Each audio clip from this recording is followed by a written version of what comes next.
In today's video, I'm going to teach you how to duplicate database views in Notion. Duplicating a view is one of the quickest ways to experiment without messing up your original setup. Think of it as creating a snapshot of your filters, sorts, and layout so you can try variations side by side.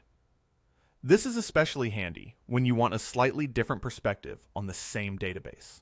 For example, a version filtered for this week, or a cleaner layout for sharing with teammates.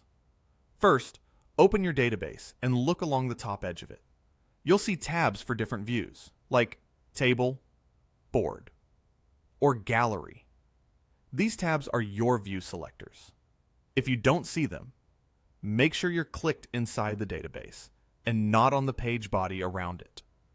Each tab represents a saved configuration of how your data is displayed, so choose the one you want to copy.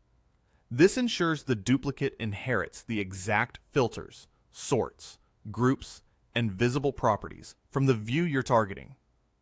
Next, open the Options menu for that specific view tab. You can do this by right-clicking directly on the tab's name. If you prefer, hover your mouse over the tab and click the three dots that appear. Be sure you're using the menu on the tab itself, not the one for the entire database. The tab menu controls just that view, which is precisely what we want. From the drop-down, select Duplicate. Notion will instantly create a new view tab with the same configuration, typically named Copy of, followed by your original view's name. This duplicate carries over your filters, sorts, grouping, and visible columns, but it does not duplicate any database items. You're simply getting another lens on the same underlying data, which makes this a safe move. No risk of breaking the original. At this point, you're set.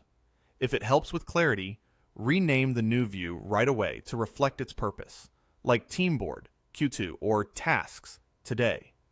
You can also drag the tab left or right to reorder it among your other views, so it's easy to find later. From here, feel free to fine-tune filters or layout on the duplicate without touching the original. This is a powerful way to iterate quickly, compare setups, or create a clean, share-ready version while keeping your working view intact. If you found any value in today's video, hitting that like button is a small gesture that makes a huge difference in helping others find our content. We're always looking to grow, so please drop a note in the comments, whether it's a specific part you enjoyed or a suggestion on how we can level up our production. We read every single one, and your feedback directly shapes what we build next.